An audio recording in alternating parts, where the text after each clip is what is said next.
Hello friends, मेरे स्पामिस्ट्री and astrology video channel पे आपका स्वागत है। तो आज हम एनालिसिस करेंगे सैंड का और चेक करेंगे इसमें क्या क्या नई चीज़ें हमें सीखने के लिए मिलती हैं। तो एज यूजुअल शुरू करूँगा फिंगर्स के एनालिसिस से, उसके बाद चेक करेंगे फिंगर्स की सेटिंग को एंड माउंट्स को, और सबसे लास्ट में हम चेक करेंगे लाइन्स को। इस तरह से पूरे हैंड का जो एनालिसिस हम कंप्लीट करेंगे। तो चलिए मैं शुरू करने जा रहा हूँ, साथ साथ ड्रॉ करता जाऊँगा आपके लिए ताकि आपको समझने में कोई दिक्कत ना हो। दोस्तों, वीडियो शुरू करने से पहले आपको बताना चाहूँगा, यह जो नंबर आपको आपकी स्क्रीन के ऊपर नज़र आ रहा है, यह मेरा व्हाट्सएप नंबर है। अगर आप भी अपने हाथ की वीडियो बनवाना चाहते हैं या फ़ोन कंसल्टेशन लेना चाहते हैं तो आप हमें व्हाट्सएप के ज़रिए, सिग्नल के ज़रिए या फिर टेलीग्राम के ज़रिए मैसेज सेंड कर सकते हैं। यहाँ पर आप देख सकते हैं इनकी जो हथेली है कुछ इस तरह से एक स्क्वायरिश शेप में नज़र आ रही है, जो इंडिकेट करती है एक हार्ड वर्किंग टाइप की नेचर को। और अगर इनकी फिंगर्स को चेक किया जाए तो आप यहाँ पर देख सकते हैं फिंगर्स काफ़ी अच्छी लेंथ में नज़र आ रही हैं। सभी फिंगर्स के बीच में आपको कुछ हल्के गैप्स भी नज़र आएंगे। आपको ड्रॉ कर कर दिखाना चाहूँगा कुछ इस तरह के गैप्स इनकी सभी फिंगर्स के बीच में बनते हुए, जो नेटिव को काफ़ी इंडिपेंडेंट स्वभाव का बनाते हैं। ऐसे व्यक्ति अपनी मनमर्जी के मालिक होते हैं, थोड़ा सा ज़िद्दी स्वभाव ऐसे व्यक्ति का देखा जा सकता है। ऐसे नेटिव जो काम करने की ठान लेते हैं उसको कर कर ही दम लेते हैं, कुछ इस तरह की नेचर रहती है। फिंगर्स की लेंथ की बात की जाए तो आप यहाँ पर देखेंगे इनकी तर्जनी उंगली काफ़ी अच्छी लंबाई में है। इस उंगली का अच्छी लंबाई में होना दर्शाता है कि नेटिव की लीडरशिप क्वालिटीज़ काफ़ी अच्छी रहेंगी। ऐसे व्यक्ति दूसरों को रास्ता दिखाने वाले होते हैं। एक स्पिरिचुअल टाइप की पर्सनैलिटी, एक बहुत ही अच्छी नेचर ऐसे व्यक्ति की देखी जा सकती है जिनकी तर्जनी उंगली अच्छी लंबाई में हो।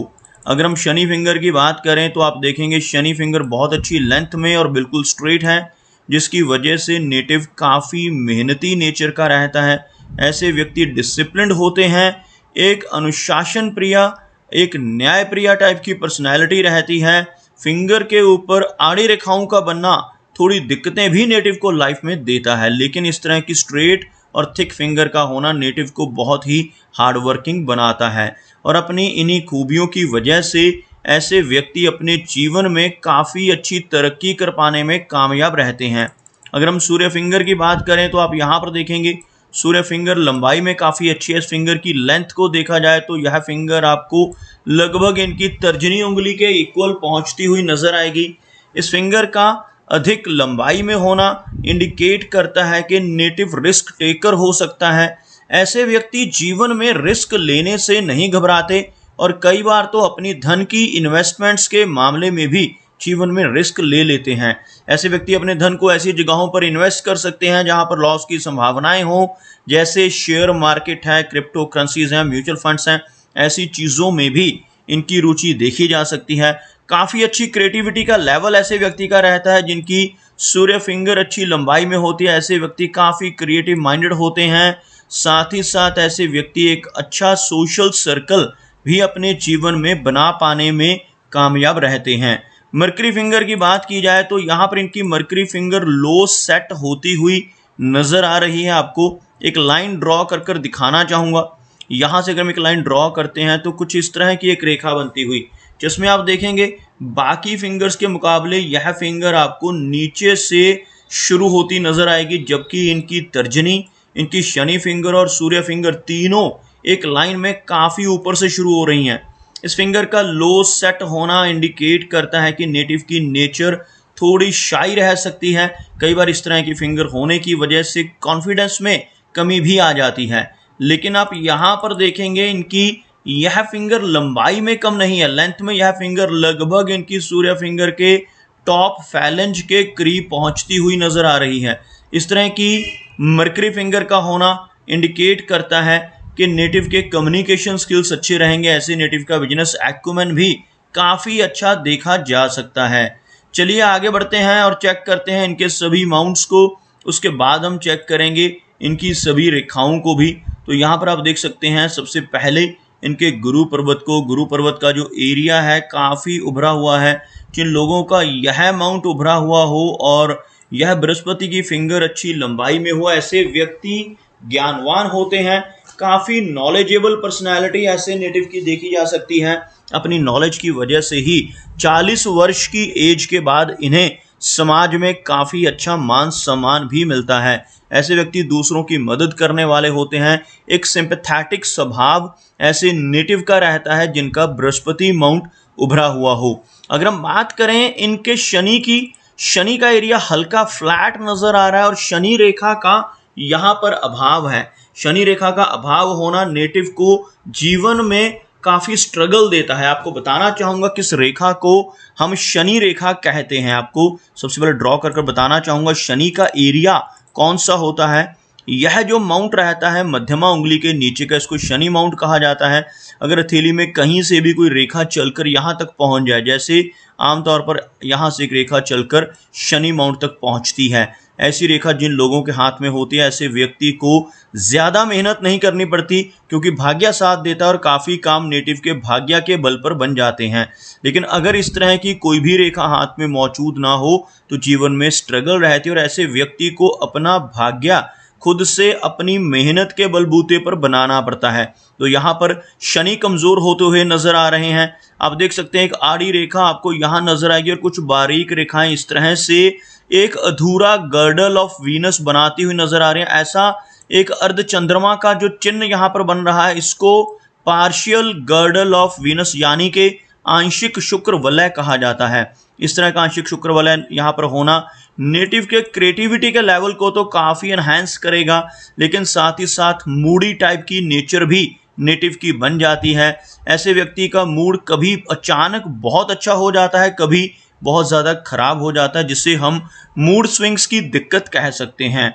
आप यहाँ पर देखेंगे सूर्य माउंट भी शनि की भांति यहाँ पर फ्लैट नजर आ रहा है। लंबी सूर्य रेखा का यहाँ पर अभाव है, जिस वजह से नेटिव को यश नहीं मिल पाता। ऐसा व्यक्ति दूसरों के लिए कितना भी काम कर ले, दूसरों की कितनी भी हेल्प कर ले, बदले में कोई इनाम, कोई एप्रिसिएशन नहीं मिल पाती, जिसे हम यश की कमी कह सकते हैं। अगर हम बात करें इनके बुध पर्वत की, यहाँ पर लो सेट होता है मरकरी माउंट, जिस वजह से थोड़ी शाई नेचर रहेगी, लेकिन साथ ही साथ इनका मरकरी माउंट का जो एरिया है आपको उभरा हुआ भी नजर आएगा। इस तरह का प्रोमिनेंट और उभरा हुआ मरकरी माउंट होना नेटिव के स्ट्रॉन्ग कम्युनिकेशन स्किल्स को दर्शाता है। एक चीज़ आप यहाँ पर देख पाएंगे, इनकी मरकरी फिंगर और सूर्य फिंगर के बीच में गैप है और कुछ इसी तरह का गैप इनकी जीवन रेखा और इनकी मस्तिष्क रेखा, इन दोनों के बीच में यानी इस एरिया में भी आपको नजर आएगा। इस तरह के गैप्स अगर दोनों जगह पर मौजूद हों तो नेटिव को छोटी एज से ही अपने डिसीजंस खुद से लेने पड़ते हैं। ऐसे व्यक्ति के सर्कमस्टेंसेस ही कुछ ऐसे बन जाते हैं कि ऐसा नेटिव छोटी एज से ही इंडिपेंडेंट होना शुरू कर देता है। ऐसे व्यक्ति के भीतर इंडिपेंडेंट होने की बहुत ज़्यादा इच्छा यानी कि तीव्र इच्छा देखी जा सकती है। आप यहाँ पर देखेंगे इनका मरकरी माउंट अच्छा उभरा हुआ है। यहाँ पर कुछ बारीक रेखाएं मरकरी माउंट की तरफ बढ़ती हुई जो अच्छे बिजनेस एक्यूमेन को इंडिकेट करती हैं। अगर हम इनकी हार्ट लाइन की बात करें तो आप यहाँ पर देखेंगे बहुत ही बारीक इस तरह का एक वी सिंबल आपको यहाँ पे बनता हुआ नजर आएगा। हार्ट लाइन के अंत में इस तरह का विष्णु चिन्ह बन रहा हो तो यह नेटिव को अच्छा लाभ देता है। अगर ऐसा व्यक्ति अपने जीवन में ईमानदारी के रास्ते पर चलता रहे तो अच्छी तरक्की पाने में कामयाब हो जाता है। आप यहाँ पर देख सकते हैं इनकी हार्ट लाइन में कुछ डाउनवर्ड ब्रांचेस इस तरह से चलती हुई, जिसकी वजह से कुछ इमोशनल सेटबैक्स जीवन में मिलने की संभावनाएं अधिक रहेंगी। उसी के साथ साथ यहाँ पर आकर आपको एक आइलैंड की फॉर्मेशन बनती नजर आएगी। इस तरह के चिन्ह को आइलैंड का चिन्ह यानी द्वीप का चिन्ह कहते हैं। अगर हार्ट लाइन पर ऐसा द्वीप का चिन्ह बन रहा हो तो लेटर एज में चलकर हार्ट से संबंधित समस्याओं का सामना भी नेटिव को अपने जीवन में करना पड़ सकता है। ऐसे व्यक्ति को ब्लड प्रेशर से या कोलेस्ट्रॉल जैसी दिक्कत से भी जूझना पड़ सकता है, लेकिन यह चीज़ें लगभग 60 के आसपास की एज के बाद अधिक नजर आ रही हैं। अगर मैं इनकी मस्तिष्क रेखा की बात करें तो आप यहाँ पर देखेंगे मस्तिष्क रेखा यहाँ से कुछ इस तरह से चलती हुई, लेकिन इस रेखा को और जीवन रेखा को क्रॉस करने वाली काफ़ी सारी राहु रेखाएं मौजूद हैं। इस तरह की राहु रेखाएं अगर यहाँ पर हों तो नेटिव को जीवन में फिजिकल और मेंटल स्ट्रेस का सामना करना पड़ता है।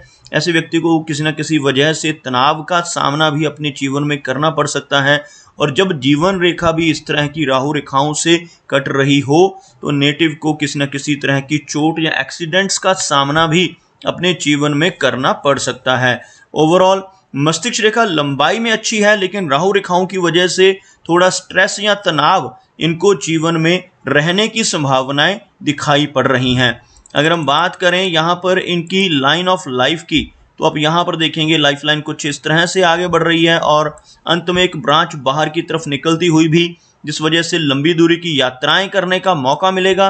लगभग 70 से लेकर 75 के आसपास की एज ऐसे व्यक्ति की रहने की संभावनाएं रहती हैं, लेकिन साथ ही साथ कुछ माइनर हेल्थ इश्यूज का सामना भी जीवन भर इनको करना पड़ सकता है, क्योंकि स्ट्रेस लाइंस यहाँ पर काफ़ी अधिक हैं और शनि का एरिया भी यहाँ पर कुछ कमज़ोर होता हुआ नज़र आ रहा है। अगर हम बात करें इनके चंद्र पर्वत की, तो आप यहाँ पर देखेंगे चंद्र पर्वत पर काफ़ी सारी रेखाएं आपको नज़र आएंगी, जिनमें से कुछ रेखाएं ऊपर का रुख कर रही हैं। इस तरह की रेखाएं जो नीचे से ऊपर की तरफ चलती हैं, इनकी वजह से लंबी दूरी की यात्राएं करने का मौका नेटिव को मिलता है, लेकिन साथ ही साथ कुछ आड़ी रेखाएं भी आप इनके हाथ में काफ़ी अधिक मात्रा में देख पाएंगे। इस तरह की रेखाएं जिन्हें हम एंग्जाइटी की रेखाएं कहते हैं, ऐसी रेखाएं अगर हाथ पर हों तो नेटिव को थोड़ी बेचैनी की समस्या का सामना अपने जीवन में करना पड़ सकता है। अगर हम देखें इनके शुक्र पर्वत को, तो शुक्र पर्वत का एरिया उठा हुआ है, जिस वजह से जीवन में हर तरह की सुख सुविधाएं मिल जाएंगी, लेकिन इस माउंट के ऊपर काफ़ी सारी वरी लाइंस भी मौजूद हैं जो नेटिव की हेल्थ को कहीं ना कहीं प्रभावित करती हैं। ऐसी वरी लाइंस अगर वीनस माउंट के ऊपर मौजूद हों तो परिवार की तरफ से भी कुछ ना कुछ समस्याओं का सामना नेटिव को अपने जीवन में करना पड़ सकता है। इवन रिलेशनशिप्स में और मैरिड लाइफ में भी दिक्कतों का सामना ऐसी रेखाओं की वजह से होना पॉसिबल है। तो दोस्तों, ये कुछ एनालिसिस थे इनके हैंड के बारे में, और मेरी कोशिश यही रहती है कि सभी सवालों के जवाब एक ही वीडियो के थ्रू दे पाऊँ, लेकिन फिर भी कोई ना कोई चिन्ह या सवाल रह जाता है, तो इनसे रिक्वेस्ट है कि अगर इनका कोई क्वेश्चन पेंडिंग है तो मुझे व्हाट्सएप पे मैसेज करें। मेरा वीडियो वॉच करने के लिए आपका बहुत बहुत धन्यवाद।